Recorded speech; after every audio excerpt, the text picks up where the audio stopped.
আসসালামু আলাইকুম সুপ্রিয় শিক্ষার্থী বন্ধু, আশা করি সকলে ভালো আছো। আজকে তোমাদের সামনে আমি রবীন্দ্রনাথ ঠাকুরের ২ বিঘা জমি কবিতাটি নিয়ে আলোচনা করব। এই ২ বিঘা জমি কবিতার মূল বিষয় হচ্ছে আমাদের সমাজে বসবাসকারী কিছু অত্যাচারী মানুষ রয়েছে। অত্যাচারী উচ্চবিত্ত মানুষ, মানে যাদের ধন সম্পত্তি অঢেল হয়েছে, এই মানুষকে অত্যাচার করে, মানুষকে শোষণ করে, সেই রকম কিছু মানুষ সম্পর্কে রবীন্দ্রনাথ ঠাকুর এই কবিতাটি লিখেছেন, যেখানে অত্যাচারী মানে শোষিত হয়েছে সাধারণ মানুষ। তো দেখা যাক, কবিতাটা আমরা শুরু করি। ২ বিঘা জমি, অর্থাৎ ২ বিঘা, বিঘা হচ্ছে জমির পরিমাণের ক্ষেত্রে ব্যবহার করে। লিখেছেন বিশ্বকবি রবীন্দ্রনাথ ঠাকুর। শুধু বিঘে দুই ছিল মোর ভুঁই, আর সবই গেছে ঋণে, বাবু বলিস বুঝেছ উপেন, এ জমি লইব কিনে। তাহলে এখানে উপেন হচ্ছে জমি, যার ২ বিঘা জমি, এখানে সাধারণ মানুষ যেটা, আর তার কয় বিঘা জমি ছিল? ২ বিঘা। তো এখানে বাবু মানে জমিদার সাহেব বলতেছে এ জমি কিনে নেবেন। কহিলাম আমি তুমি ভূস্বামী, ভূমির অন্ত নাই, চেয়ে দেখো মোর আছে বড় জোর, মরিবার মতো ঠাই। এই যে তখন উপেন বলতেছে তুমি তো ভূস্বামী, তোমার ভূমির অভাব অনটন নাই, দেখো আমার জাস্ট এইটুকু আছে। শুনি রাজা কহে বাপু জানো তো হে, করেছি বাগান খানা, পেলে ২ বিঘে প্রস্থে ও দিঘে, সমান হইবে টানা। এই ক্ষেত্রে তার কথা শুনে এই রাজা বা বাবু বলতেছে তুমি তো জানোই আমি একটা এখানে বাগান করেছি, আর তোমার এই ২ বিঘে জমি পেলে আমার এর দৈর্ঘ্য প্রস্থ দুইটা সমান হয়ে যাবে। কহিলাম তবে বক্ষে জুড়িয়া পানি, সজল চক্ষে করুণ রক্ষে গরিবের ভিটেখানি। তখন এই উপেন উপেন বলতেছে কি, সে বুকের মধ্যে হাত দিয়ে কান্না করে বলতেছে যেন তার এই জমিটা রক্ষা করে দেয়। সপ্তপুরুষ যেথায় মানুষ, সে মাটি সোনার বাড়া। সপ্তপুরুষ মানে তার ৭ প্রজন্ম, ৭ জন্ম ধরে এই মাটিতে তারা বসবাস করে আসতেছে। দৈন্যের দায়ে বেচিব সে মায়ে, এমনই লক্ষ্মী ছাড়া। অর্থাৎ এই দৈন্য মানে অভাব, তাহলে এই অভাবের কারণে আমি এই হতভাগ্য হয়ে যাব। লক্ষ্মী ছাড়া মানে দুর্ভাগ্য, এইরকম বোঝায়। আখি করি লাল রাজা ক্ষণকাল, রহিল মৌন ভাবে। উপেনের কথা এই শুনে, আখি মানে চোখ, তার চোখ লাল করে রাজা চুপ করে আছে, মৌনভাবে মানে চুপ করে। কহিলেন শেষে ক্রূর হাসি হেসে, আচ্ছা সে দেখা যাবে। অর্থাৎ কিছুক্ষণ চুপ করে থাকার পরে ক্রূর মানে একদম কি নিষ্ঠুর হাসি দিয়ে বলতেছেন যে আচ্ছা তোমার সাথে পরে দেখা হবে। এরপরে বলতেছে পরে মাস দেরে ভিটে মাটি ছেড়ে, বাহির হইনু পথে। পরে মাস দেরে অর্থাৎ ১.৫ মাস পরে ভিটে মাটি ছেড়ে এই উপেন। তাহলে উপেন হচ্ছে যে সাধারণ মানুষ। তো বললে করিল ডিক্রি সকলই বিক্রি, মিথ্যা দানার খাতে। তখন এই বাবু বা রাজা কি করছে, ডিক্রি মানে একটা আদালতের একটা নির্দেশনামা পাঠাইছে, তখন তাকে মিথ্যা একটা মামলা, মিথ্যা দানার খাতে তাকে বিক্রি করতে বাধ্য হইতে হয়েছে জমি। এজন্য সে ১.৫ মাস পরে সে কি করছে, বাড়ি থেকে চলে গেছে উপেন। এ জগতে হায় সেই বেশি চায়, আছে যার ভুরি ভুরি, রাজার হস্ত করে সমস্ত, কাঙ্গালের ধন চুরি। এটা তোমাদের ভাব সম্প্রসারণও আছে এই ২টা লাইন। তাহলে এ জগতে হায় সেই বেশি চায়, আছে যার ভুরি ভুরি, রাজার হস্ত করে সমস্ত, কাঙ্গালের ধন চুরি। অর্থাৎ এই জগতে যার যত বেশি সে তত চায়, এবং দেখা যায় রাজারা আরও কি করে, কাঙ্গাল মানে গরিব মানুষদের ধন সম্পদ লুটে নেয়, এটাই চুরি করা বুঝাইছে। মনে ভাবিলাম মোরে ভগবান রাখিবে না মোহ গর্তে, তাই লিখি দিল বিশ্ব নিখিল ২ বিঘার পরিবর্তে। তো তখন এই উপেন ভাবতেছে আমাকে মনে হয় সৃষ্টিকর্তা ভালোভাবে রাখবে না, এই জন্য দেখা যায় ভগবান তারে মোহ গর্তে রাখবে না, এই জন্য তিনি কি এই বিশ্ব নিখিল মানে পৃথিবীটা লিখে দেওয়ার বলতে ২ বিঘাটাই লিখে দিল। বিশ্ব নিখিল মানে সমগ্র পৃথিবী। সন্ন্যাসী বেশে ফিরি দেশে দেশে, হইয়া সাধুর শিষ্য, কত হেরিলাম মনোহর ধাম, কত মনোরম দৃশ্য। অর্থাৎ তখন সে সন্ন্যাসী, মানে তখন তো আর জমি বাড়ি কিছুই নেই, এই জন্য সে সন্ন্যাসীর মতো ঘুরে বেড়াইতেছে এক সাধুর শিষ্য হয়ে। কত হেরিলাম, হেরিলাম মানে দেখলাম, মনোহর ধাম মনোরম দৃশ্য, অর্থাৎ তিনি পথে প্রান্তরে ঘুরে বেড়ায়, বিভিন্ন কিছু দেখতে পান। ভূধরে সাগরে বিজনে নগরে, যখন যেখানে ভ্রমি, তবু নিশিদিনে ভুলিতে পারি না সেই ২ বিঘে জমি।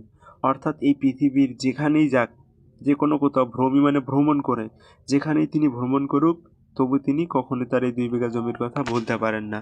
কে বলতে পারেন না? উপেন। হাটে মাঠে বাটে এই মতো কাটে বছর 15-16, তার মানে সে 15-16 বছর এইভাবে ঘুরে বেড়াইছে। একদিন শেষে ফিরিবার দেশে বড়ই বাসনা হলো। 15-16 বছর অতিক্রান্ত করার পর একদিন সে বাসায় ফেরার তার মাঝে বাসনা হলো। নম নম নম সুন্দরী মম জননী বঙ্গভূমি, গঙ্গার তীর স্নিগ্ধ সমুর, জীবন জুড়ালে তুমি। এখানে বলতেছে যত কিছু মানে শ্রদ্ধা জানাইতেছে মাতৃভূমিকে, এবং স্নিগ্ধ সমীর মানে বায়ু, অর্থাৎ যত কিছুই করুক না কেন জন্মভূমির সে তো আর কোনো কিছু প্রিয় হতে পারে না। এই জন্য তার কাছে তার ওই নিজস্ব জমি 2 বিঘার কথা সবসময় মনে পড়ে। জীবন জুড়ালে তুমি সবসময় এটাই। অবারিত মাঠ গগন ললাট চুমে তব পদধূলি, ছায়া সুনিবিড় শান্তির নীড় ছোট ছোট গ্রামগুলি, অর্থাৎ তার এই গ্রামের প্রতি যে ভালোবাসা এইটা বোঝাইতেছে। পল্লব ঘন আম্র কানন রাখালের খেলা গেহ, এই যে পল্লব ঘন মানে গাছগাছালিতে ঘন, আম্র কানন মানে আমের বাগান, রাখালের খেলাঘর, স্তব্ধ অতল দিঘি কালো জল নিশীত শীতল স্নেহ, বুক ভরা মধু বঙ্গের বধূ জল লয়ে যায় ঘরে, মা বলিতে প্রাণ করে আনচান চোখে জল আসে ভরে। এইভাবে সে 15-16 বছর পরে নিজের গ্রামে চলে আসতেছে। এরপরে যাই হোক এগুলো আস্তে আস্তে দৃশ্য দেখতেছে। এরপরে 2 দিন পরে দ্বিতীয় প্রহরে প্রবেশিনু নিজ গ্রামে। তাহলে অবশেষে 2 দিন পরে দ্বিতীয় প্রহরে মানে এটা বলা যেতে পারে দুপুরের এদিকে, দুপুরে এসে সে নিজের গ্রামে পৌঁছল। কুমোরের বাড়ি দক্ষিণে ছাড়ি রথতলা করি বামে, রাখি হাটখোলা নন্দীর গোলা মন্দির করি পাশে। অর্থাৎ তার এই বাড়ি ফিরতে কি কুমোরের বাড়ি করছে, হাটখোলা নন্দীর গোলা মন্দির, শেষ পর্যন্ত সে ত্রিশাতুর শেষে পৌঁছানো এসে আমার বাড়ির কাছে। সে শেষ পর্যন্ত ত্রিশাতুর মানে তৃষ্ণা নিয়ে শেষ পর্যন্ত তার বাড়ির কাছে পৌঁছে গেল। দিক ধি করে শতদিক তোরে নীলাস কুলটা ভূমি, যখনই যাহার তখনই তাহার এই কি জননী তুমি। অর্থাৎ সে ধিক নিন্দা জানাইতেছে এই জমিটার, যে বলতেছে যখন যার শাসন তখনই তার তুমি, মানে জমির প্রতি একটা আক্ষেপ অভিমান করতেছে। সে কি মনে হবে একদিন যবে ছিল দরিদ্র মাতা, আসল ভরিয়া রাখিতে ধরিয়া ফুল ফল শাক পাতা। অর্থাৎ যখন তার এই উপেনের ছিল এই জমিটা, সে ছিল দরিদ্র, তখন তার মাঝে ফুল ফল শাক পাতা দিয়ে ভরপুর, বেশি কিছু চাষাবাদ করতো না। আজ কোন রীতে কারে ভুলাইতে ধরেছ বিলাস বেশ, পাঁচরঙ্গা পাতা অঞ্চলে গাথা পুষ্পে খচিত কেশ। অর্থাৎ এখন বর্তমান তো এই রাজা এই জমিটা চাষাবাদ করতেছে, সেখানে সে বাগান করছে বিভিন্ন কিছু, এই জন্য বলছে যে এখন মানে আজ কোন রীতে কারে ভোলাইতে ধরেছো বিলাস, এখন তার মধ্যে একটা বিলাস বাসনা, এই জমিটার মধ্যে তো বিভিন্ন কিছু চাষাবাদ রয়েছে। আমি তোর লাগি ফিরেছি বিভাগী গৃহহারা শৌখিন, অর্থাৎ এই জমির প্রতি ভালোবাসা থাকায় আবার ওপেন বাসায় ফিরে আসছে। তুই হেতা বসি ওরে রাক্ষসী হাসিয়া কাটাস দিন। জমিটারে এটা বলতেছে যে তুই তো এখানে আরামে আছিস, আমি এখন তোর জন্য আবার ফিরে আসছি, মানে জমিটার কথা। ধনির আদরে গর্ব না ধরে এতই হয়েছে ভিন্ন, কোনোখানে লেশ নাহি অবশেষ সেদিনের কোনো চিহ্ন। অর্থাৎ উপেন বলতেছে আমার কাছে যখন জমিটা যেরকম ছিল এখন তো তার কোনো বিন্দু পরিমাণ চিহ্ন পাইতেছে না। কল্যাণময়ী ছিলে তুমি ওই ক্ষুরধারা সুধারাশি, যত হাসো আজ যত করো সাজ ছিলে দেবী হলে দাসী। অর্থাৎ জমিটাকে এটা আক্ষেপ করে বলতেছে। বিদীর্ণ হিয়া ফিরিয়া ফিরিয়া চারিদিকে চেয়ে দেখি। বিদীর্ণ হিয়া মানে কি, হৃদয় যেন ভেঙে যায়, হৃদয় ভেঙে ভেঙে চুরে হাহাকার হয়ে যায়। বলতে বিদীর্ণ হিয়া ফিরিয়া ফিরিয়া চারিদিকে চেয়ে দেখি, অর্থাৎ তার এই সেই অবস্থায় জমির চারদিকে দেখতেছে, প্রাচীরের কাছে এখনো যে গাছ সেই আম গাছ একই, অর্থাৎ এখন পর্যন্ত তার সময় যে আম গাছটা ছিল সেইটা আছে জাস্ট। বসি তার তলে নয়নের জলে শান্ত হইল ব্যথা, তখন এই তার এই আম গাছের নিচে বসে একটু নিজেকে সন্তুষ্ট মনে করতে পারলো, নিজে স্যাটিসফাইড হলো। একে একে মনে উদিল স্মরণে বালককালের কথা, যখন সে আম গাছের নিচে বসলো তখন তার যেন শৈশবকালের স্মৃতি মনে করতে লাগলো। সেই মনে পড়ে জ্যৈষ্ঠের ঝড়ে রাত্রে নাহিকো ঘুম, অতি ভোরে উঠি তাড়াতাড়ি ছুটি আম কুড়াবার ধুম। অর্থাৎ আমরা শৈশবকালে গ্রাম অঞ্চলে যাদের বেড়ে ওঠা তারা যেন এই জ্যৈষ্ঠ মাসে আমের সময় দেখা যায় আম কুড়াবার একটা ধুম থাকে, সেই সুমধুর স্তব্ধ দুপুর, পাঠশালা পলায়ন, স্কুল থেকে পালানোর যে বিষয়। ভাবিলাম হায় আর কি কোথায় ফিরে পাবো সে জীবন। এখানে সে আক্ষেপ প্রকাশ করতেছে আরও কি কখনো আমরা সেই জীবনে ফিরে যেতে পারবো। সহসা বাতাস ফেলি গেল শ্বাস শাখা দুলাইয়া কাছে, দুটি পাখা ফল লবিল ভূতল আমার কোলের কাছে। অর্থাৎ এমন সময় যেন বাতাস হইতেছে, এর সময় 2টি পাখা ফল অর্থাৎ 2টি আমের ফল যেন তার কাছে পড়ে গেল। ভাবিলাম মনে বুঝি এতক্ষণে আমারে চিনিল মাথা, স্নেহের সেদানে বহু সম্মানে বারেক ঠেকানু মাথা। অর্থাৎ এই উপেন বলতেছে অতক্ষণে হয়তোবা আমাকে চিনতে পেরেছে, যার কারণে আমার সামনে এই দুইটা পাকা আম পড়ে গেছে, সুতরাং সে দুইটা নিয়ে বারেক ঠেকানো অর্থাৎ মাথায় ঠেকালো।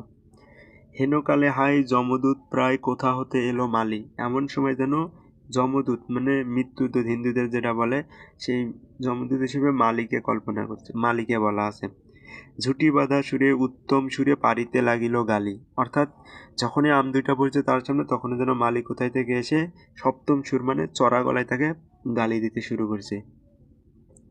কহিলাম তবে আমি তো নীরবে দিয়েছি আমার সব, দুটি ফল তার করি অধিকার এত তারি কলরব। তখন এই উপেন বলতেছে আমি তো আমার যা কিছু ছিল সব কিছু দিয়ে দিয়েছি, এখন দুইটা ফল পড়ছে সেটাও কি তোমাদের অধিকার? এখানে আমার কোনো অধিকার নাই। চিনিল না মোরে নিয়ে গেল ধরে কাঁধে তুলি লাঠি গাছ। অর্থাৎ তখন উপেনকে তো আর এই দ্বার মালিক চিনত না, এই জন্য তাকে তুলে নিয়ে গেল। বাবু ছিপ হাতে পারিষদ হাতে ধরিতেছিলেন মাছ। যখন তাকে নিয়ে গেল তখন ওই যে বাবু যে তার 2 বিঘা জমি নিয়েছিল সে ছিপ দিয়ে মাছ ধরতেছিলেন। শুনি বিবরণ ক্রোধে তিনি কন মারিয়া করিব খুন, বাবু যত বলে পারিষদ দলে বলে তার শতগুণ। অর্থাৎ যখন এই বাবু শুনছে যে তার এই আম গাছের নিচে দুইটা আম পড়েছিল এই ব্যক্তি নিয়েছে, তখন সে ক্রোধ মানে রাগান্বিত হয়ে বলতেছে তোমারে মারিয়া করিব খুন। তারপর এই উনি যত বলে তার চেয়ে যেন তার পরিষদের যত মানুষ আছে তারা আরো বেশি, যেটা তেলবাজি আমরা বলতে পারি তোষামুদে। আমি কহিলাম শুধু দুটি আম ভিক মাগি মহাশয়। তখন এই উপেন এই আম দুইটা শেষ পর্যন্ত কি ভিক্ষা চাইল। বাবু কহে হেসে বেটা সাধু বেশে পাকা চোর অতিশয়। তখন এই বাবু ওই উপেনকে কি হিসেবে সম্বোধন করলো? চোর হিসেবে। আমি শুনি হাসি আঁখি জলে ভাসি এই ছিল মোর ঘটে, তুমি মহারাজ সাধু হলে আজ আমি আজ চোর বটে। শেষ পর্যন্ত তখন এই উপেন কি করতেছে, তখন নিজের আঁখি জলে সে কান্না করে বলতেছে এটাই কপাল যে এখন মহারাজের সাধু হয়ে গেল আমি চোর বটে। অথচ এখানে প্রকৃত চোর কে বা অত্যাচারী ব্যক্তি হচ্ছে সেই বাবু। তো যাই হোক, এই কবিতার মূল বিষয় এইটুকু, মূলত আমাদের সমাজে বাস করা কিছু মুখোশধারী ভদ্র ব্যক্তি যারা ছদ্মবেশে রয়েছে তাদের মুখ উন্মোচন করার ক্ষেত্রেই এই কবিতাটি রবীন্দ্রনাথ ঠাকুর রচনা করেছেন। ধন্যবাদ সবাইকে। কোনো লাইন বুঝতে সমস্যা থাকলে অবশ্যই কমেন্ট করে জানাবেন।